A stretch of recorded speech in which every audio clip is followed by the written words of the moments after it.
Buenos días a todos, parece que ya estoy compartiendo mi pantalla.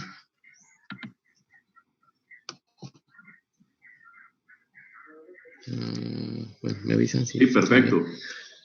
Bueno, Ahí está. yo voy a hacer una revisión de los modelos que Jairo acaba de mencionar, un poco más básico, pero bueno, espero que ayude. En estos días, como todos ustedes, he estado conversando con gente interesada en este tema. Yo soy matemático que trabaja en ecuaciones diferenciales parciales, no trabajo en modelos de epidemiología, pero siempre he tenido cierta curiosidad y aproveché este momento para conversar con varias personas y varios grupos que se han formado al interior de la universidad sobre estos temas. Entonces, básicamente es eso. Entonces, la idea es buscar modelos para este tipo de problemas, modelos matemáticos, a partir de la formación que uno tenga y lo que uno entienda. Entonces, uno tiene varias opciones dependiendo de las preguntas que uno quiera responder. Entonces, en epidemiología hay varios tipos de modelos. Entonces, uno de los que más se ha usado últimamente, o por lo menos que ha recibido más publicidad, son los modelos determinísticos continuos, que son los tipos de compartimiento. Y para uno analizar eso, combina análisis y cálculo científico. Entonces, hay una cosa y es que los modelos se tienen que presentar como son. Los modelos son aproximaciones y hay que tenerlas en cuenta. Y uno tiene que verificar unas hipótesis y asumir otras. Por ejemplo, aquí uno en este escenario, uno pues observa que uno tiene que modelar solo el huésped. Si la persona se recupera, pues es inmune después, y la duración de la infección no es tanto. Entonces esas hipótesis valen, pero los modelos de compartimentos tienen otras hipótesis que hay que verificar o decir si se cumplen o no. Ahorita vamos a revisar unas. Entonces, eso es una de las cosas que han estado reclamando, por ejemplo, cuando se presentan resultados de modelos matemáticos, y es que hay que decir bien las hipótesis y en qué escenario valen. Entonces, por ejemplo, los modelos tienen limitaciones, como todos ustedes saben.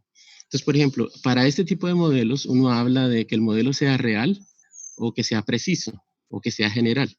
Un modelo general es uno que uno puede usar, por ejemplo, un CIR es un modelo general que se puede usar en muchas circunstancias. Y un modelo, por ejemplo, real, es un modelo en el que yo puedo observar la dinámica de mis variables, pero no puedo hacer predicciones cuantitativas. Un modelo preciso, si yo tengo un modelo preciso, yo observo la dinámica que tienen mis variables de manera cuantitativa y cualitativa. Pero para tener un modelo preciso, generalmente son modelos sofisticados. Ya ustedes vieron el último modelo de Jairo. Son muchas ecuaciones, son muchos parámetros que hay que calibrar y para eso necesito datos, que es uno de los problemas que tenemos aquí en Colombia. Porque incluso ya Jairo hablaba que, por ejemplo, el dato de infectados del Instituto Nacional de Salud tiene un atraso de un par de semanas, pero no es solo un atraso, también hay un subregistro bastante grande.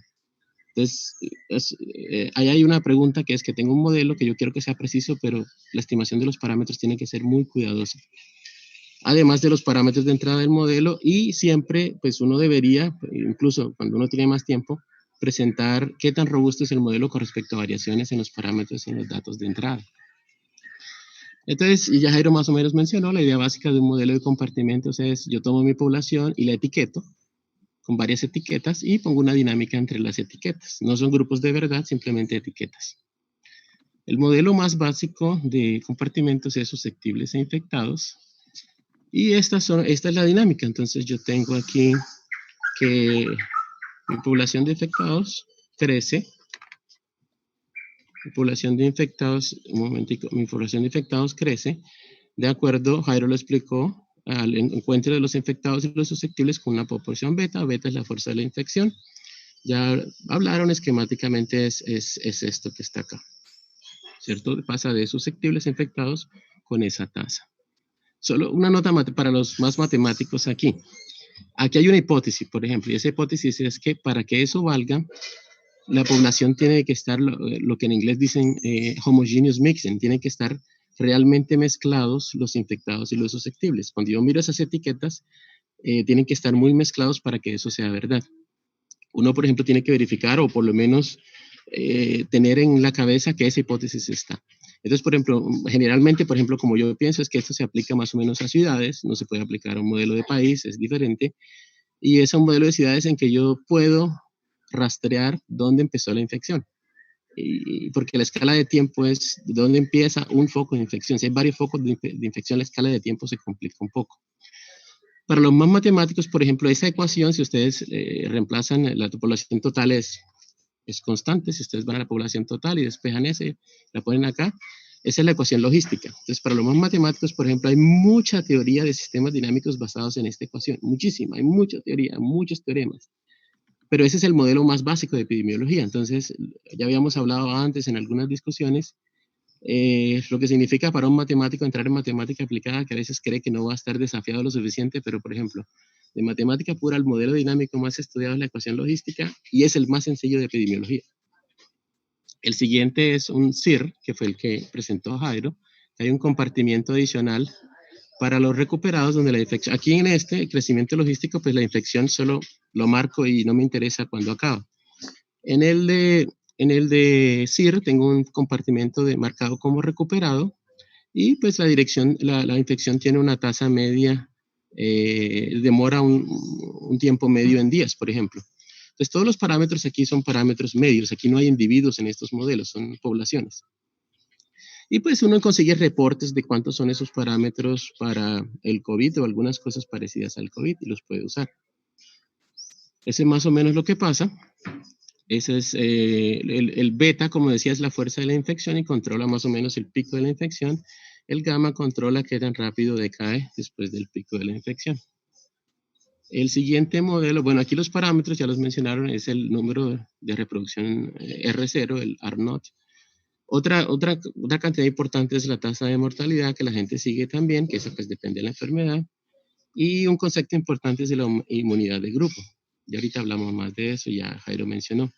El siguiente modelo es uno que también hay un compartimento para expuestos, en los que hay un periodo de incubación del virus que en promedio es 1 sobre kappa, ese es el kappa, y entra ese compartimento, y lo que hace es atrasar un poco entonces uno encuentra reportes para el coronavirus de cuánto demora.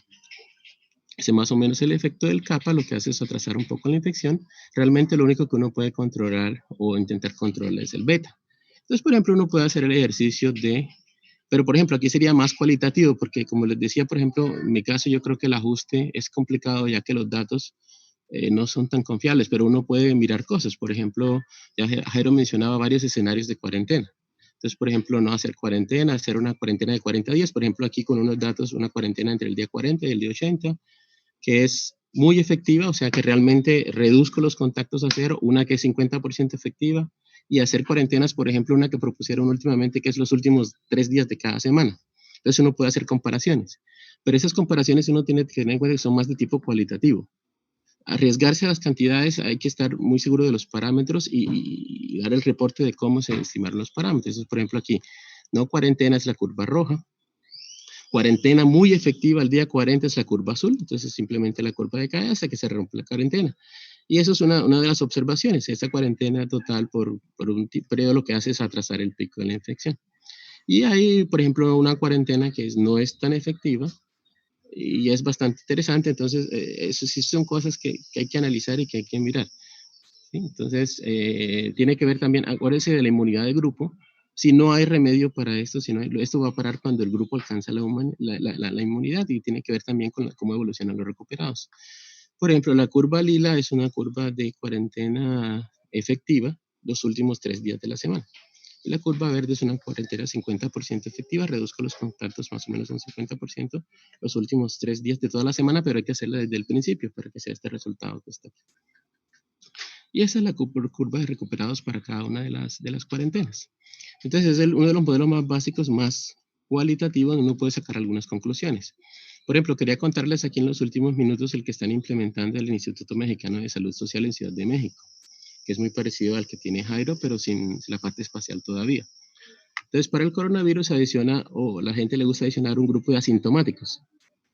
Sí, que pues la tasa de contactos con los susceptibles es diferente, no se nota tanto que los sintomáticos. Entonces es un compartimento más, es una ecuación más. Entonces, aquí están, por ejemplo, los asintomáticos tienen una tasa diferente de generar expuestos y tienen su propia dinámica. Entonces, yo podría hacer eso, por ejemplo.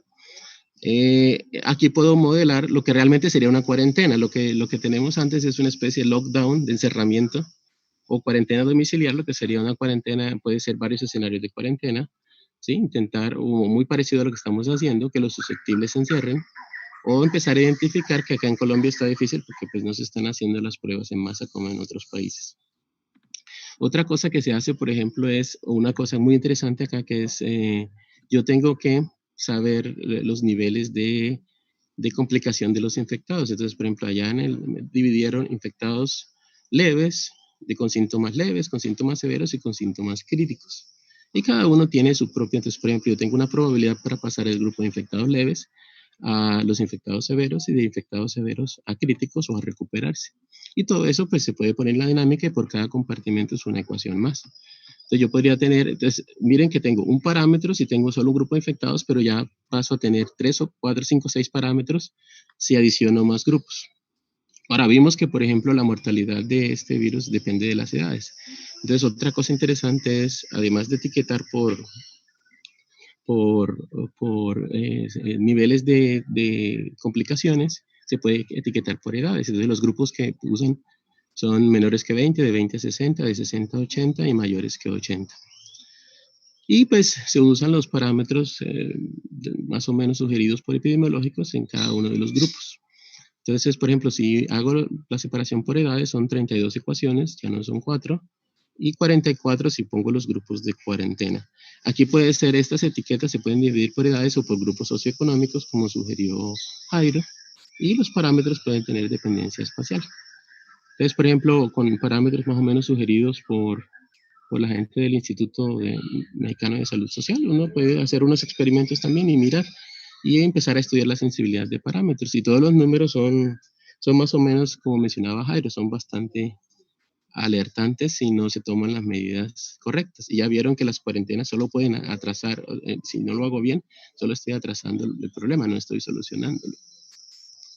Entonces uno puede mirar cómo evolucionan. Por ejemplo, aquí para prestarle atención es la curva de los asintomáticos, que realmente es un problema porque ellos transmiten el virus y no es difícil rastrearlos. Y hay una no linealidad adicional, que era la que menciona Jairo. Por ejemplo, esas probabilidades de pasar, por ejemplo, de infectados leves a severos y de, por ejemplo, incluso de severos a críticos, depende de la capacidad del sistema de salud. Entonces, estas probabilidades, por ejemplo, esa P2 o esa P3, va a depender del número de camas que yo tengo disponible en el hospital.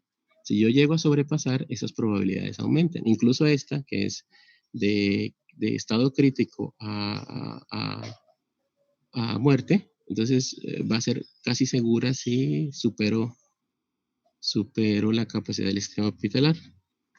Entonces uno puede poner todo eso en el modelo y ahí pues es un modelo con bastantes no linealidades, ¿no? Tiene la no linealidad de grado 2 del encuentro de infectados y además no linealidades complicadas y dependencia en el tiempo de los parámetros.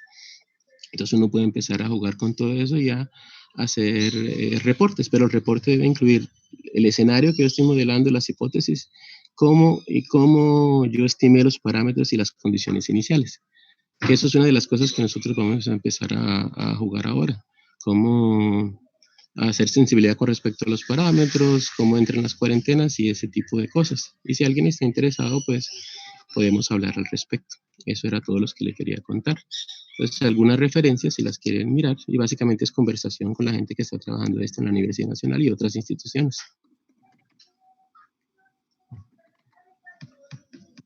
Quedan unos minuticos, 4 minuticos para preguntas. ¿Alguien quiere preguntar algo, bien sea por el chat o hablando?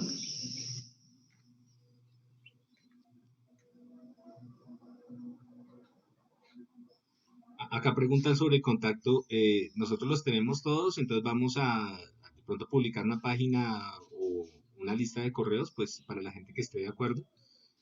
Porque parte de la idea es que todos podamos colaborar hasta donde podamos o por lo menos nos podamos enterar de qué va la cosa. Pues ya pueden usar la lista pues, en la que se registró todo el mundo, si quieren. Pues esa lista está creada, es solo escribir a ese correo y le llega a todo el mundo. Yo tengo una pregunta, profe Juan. Eh, Diga. digamos que parte de lo que vamos a ver hoy, lo que uno ha visto es que hay muchos diferentes tipos de modelos. ¿Vale la pena seguir haciendo tantos tipos de modelos o es mejor que nos concentremos y hagamos uno solo muy detallado, muy realista? Pues, de mi punto de vista aquí es que entre más detallado el modelo, tengo más parámetros a estimar. Y pues más parámetros a estimar significa necesito más datos confiables para hacerlo bien. Entonces, por ejemplo, el beta, por ejemplo, en el modelo CIR, el único parámetro que tengo a estimar es el beta. Entonces, un solo parámetro uno puede intentar estimarlo con pocos datos y si tiene en cuenta qué tan confiables son los datos, puede hacer una estimación, por ejemplo, de estadística bayesiana. Pero entre más complicado es el modelo, más parámetros, sí necesito más datos. Aquí yo creo que en Colombia no estamos en una situación de tener disponibles muchos datos confiables, entonces yo me inclinaría más por hacer una cosa más cualitativa, que de pronto se pueden concluir cosas, pero no predicciones porque es muy arriesgado sin unos parámetros bien estimados. Una pregunta. Parece ser que el problema principal para saber qué modelo hay que aplicar en este momento es la carencia de suficientes datos. ¿Qué tan viable o qué tanto se ha hecho en otras partes entrenar modelos para generar retroalimentación, salida de situaciones más o menos comparables o similares? Obviamente, estamos jugando contra el tiempo y contra una pandemia que va corriendo muy rápido. Entonces, hacer el tipo de matemática a la que estamos acostumbrados tal vez no es el punto, pero hay algo de entrenamiento, de retroalimentación, tipo aprendizaje de máquina o aprendizaje de alguno, o no tiene sentido en este momento. En este momento, por ejemplo, es que uno de los modelos más clásicos es este, el CIR. Y hay que estimar el beta 0 y con el beta 0 estimar el R0. Eso es más o menos lo que se hace.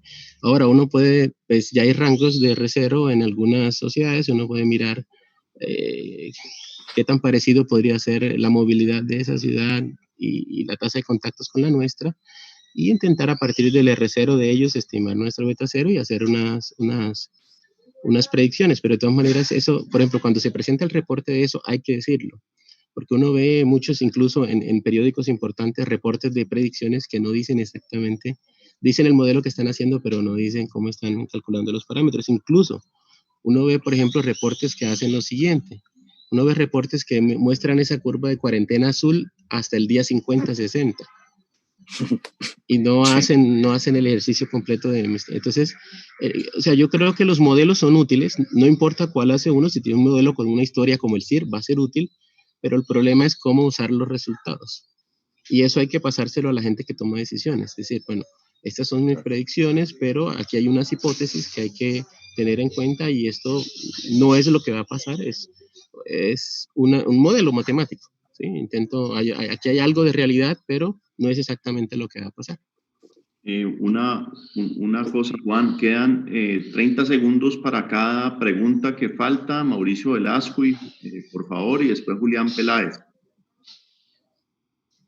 Hola Juan Carlos, justamente quería hablar sobre la diapositiva que tienes escrita, digamos a nivel cualitativo de las simulaciones que nos muestras, esta curva morada que oscila parece una alternativa muy interesante. ¿Podrías hablar un poquito más sobre esta? Creo que eso se parece a lo que propone este Uri Alon del Weizmann. Sí, eso es una cuarentena. Últimamente salió esa propuesta que es hacer 3 días de encierro semanales. Pero aquí, por ejemplo, en esta simulación se hace desde el principio, desde que se detectó el primer caso de infección, y es una cuarentena que pues yo estoy asumiendo que es 100% efectiva. En esos 3 días virtualmente se reducen los contactos a cero. Una cosa más real sería la verde, en donde yo, o bueno, una simulación donde yo pues tenga un porcentaje de contactos muy reducido de esos 3 días a la semana, que aquí estoy asumiendo que son viernes, sábado y domingo. Ese es lo que están empezando a llamar cuarentenas inteligentes o aislamientos inteligentes. Julián, 30 segunditos, porfa.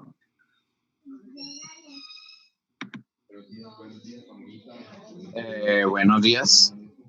Pues vean, la pregunta mía es básicamente, pues yo veo que los modelos son continuos y pues La cantidad de humanos, el tiempo son variables más bien discretas en este caso, sobre todo los reportes de contagiados y de muertos.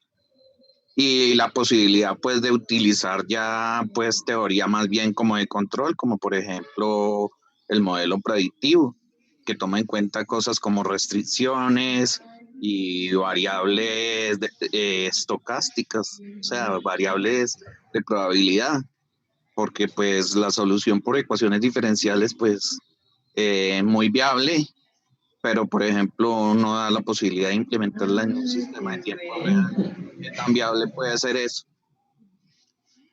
Uno depende, o sea, uno tiene que partir de unas preguntas concretas y a partir de eso uno escoge el modelo. Hay varios modelos, depende qué efectos quiera estudiar y qué quiera llover.